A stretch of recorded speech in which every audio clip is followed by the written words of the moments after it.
Throughout my life, I frequently heard that a used car is a much better value than a new car, but I've never seen any evidence to support that. It seems pretty muddy to get through the details of the makes and models and trim packages, the amount of miles on it, the maintenance and whatnot. But I thought in the end, it's still a mathematical statement, so there should be a fairly easy way to solve this. And this is what I got. So these are things to consider when buying a car. And if you want to compare used to new car prices and what you're getting for the money. Specifically, the first thing I noticed is used cars are indeed cheaper, but you don't have as many miles left on them to drive them. So you're actually paying for less miles. So this math and these ratios I'm going to show are actually very simple, and I'm really surprised I've never seen them before. So like all my other videos, this is just something I figured out, so I'm posting it in case anybody else cares. So I'm not in the car field or the car business. These are just things I've thought of and things to consider, so come up with your own ideas if you want also. New versus used car. Ideally, if you want to compare your apples to apples, get the same make and model. But if you're just looking at transportation and how many miles the car will last you, then that doesn't really even matter. So I broke it down into two categories. One is your need and the other one is your want. The needs would be like somebody that lives in a large city where not very many people drive and people often take taxis. When you're getting in a taxi, you don't care about the trim packages or the make or model or anything like that. You just want the transportation. And in the end, that's really why most people buy the car. The wants would be the trim package, such as the leather, the infotainment system, brand names to impress your friends, safety ratings. Safety ratings are good, but if you're in a large city and getting in a taxi, you're not going to choose one taxi over another because of a different safety rating. Also, most people will have more needs than just transportation. For example, side-by-side off-road vehicles, golf carts, sand rails, and dune buggies will all provide transportation. But most people are going to need something that has a closed cab for all-weather driving, street legal, otherwise you can't use it to get to and from work in a city, safety rated, highway capable also, which means it can get up to highway speeds and do so safely, because some smaller ATVs could get up to highway speed, but if they had a blowout, they have such a narrow wheelbase it could cause a catastrophic rollover.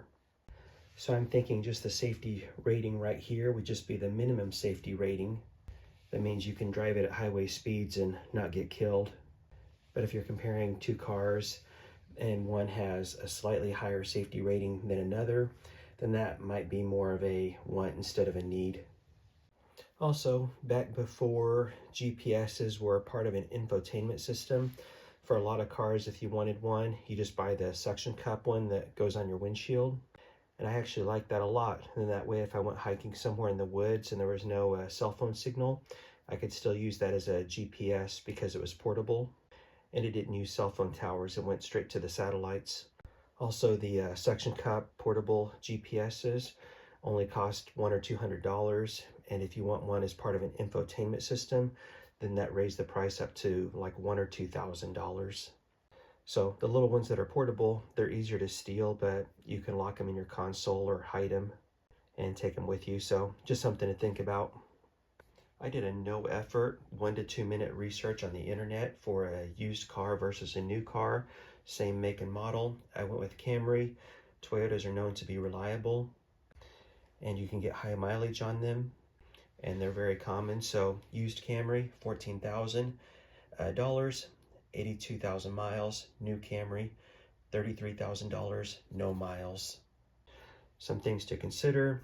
I'm not including the cost of oil changes, tire changes, property taxes, and whatnot.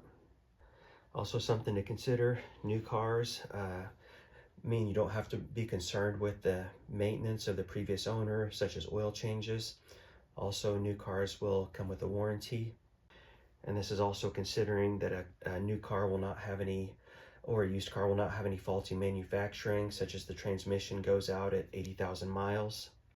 So I'm just considering average cars without any unexpected maintenance costs like that. For the maximum mileages on these cars, for the math I'm going to use, I arbitrarily chose 300,000 miles.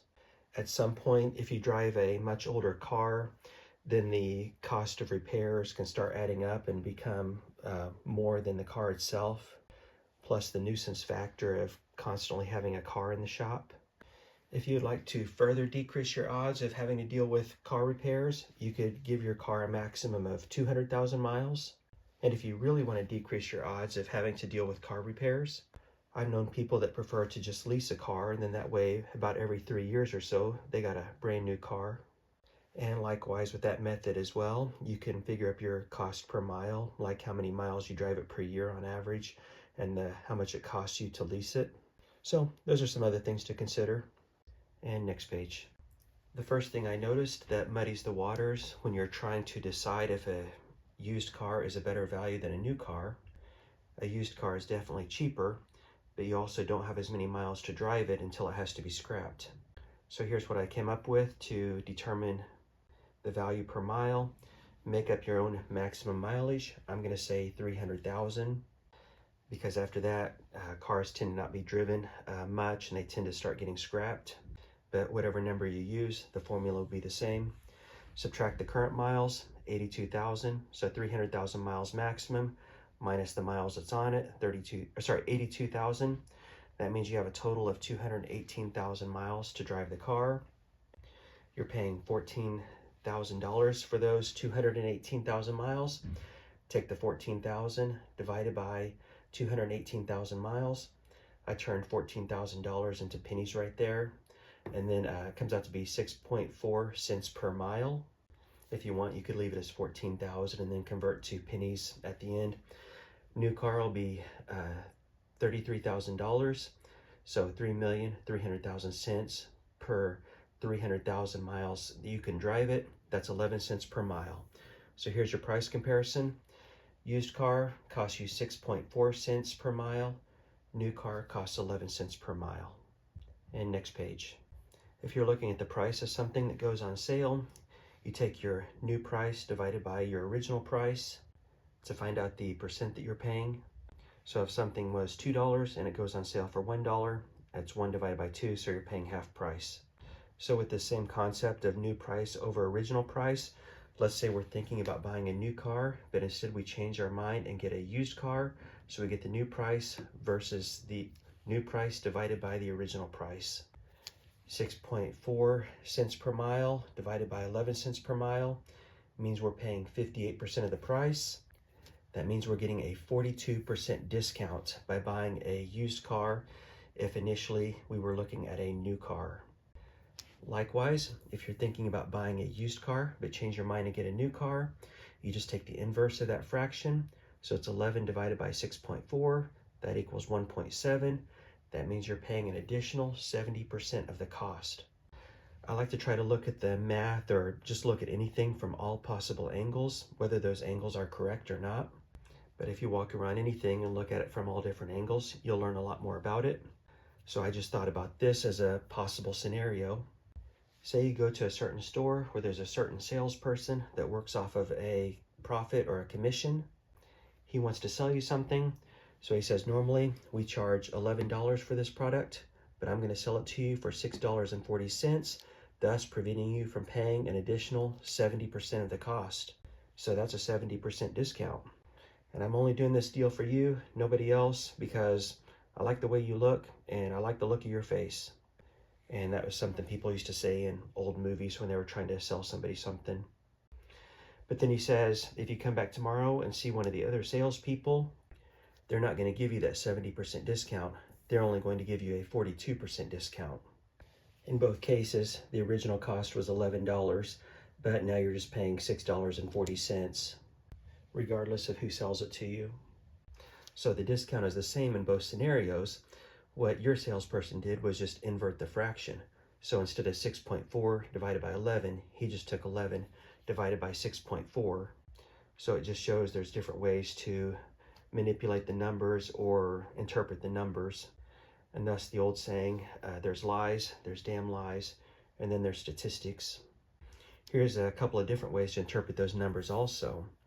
If you go to a car dealer that wants to convince you to buy a new car, he could use a taxi scenario example. He says if you're standing on the side of the street in the pouring rain and waiting for a taxi comes along that charges 11 cents per mile, you're not going to let it pass and wait for a taxi that charges 6.4 cents per mile. And those costs that he gave you there are just the cost of the new car versus a used car. There's only a little over 4 cents per mile cost difference there. So it makes it look like a new car is only slightly more expensive than a used car. On the next page, I'll show how to convince somebody to buy a used car instead of a new car. There's a couple of options here to convince somebody to buy a used car or to show the savings. You could sell a used car at a new car rate. I accidentally said price, but these are actually the rates. So used car is $14,000, but we're going to sell it at a new car rate. So it'll be $14,000 plus the additional 70%.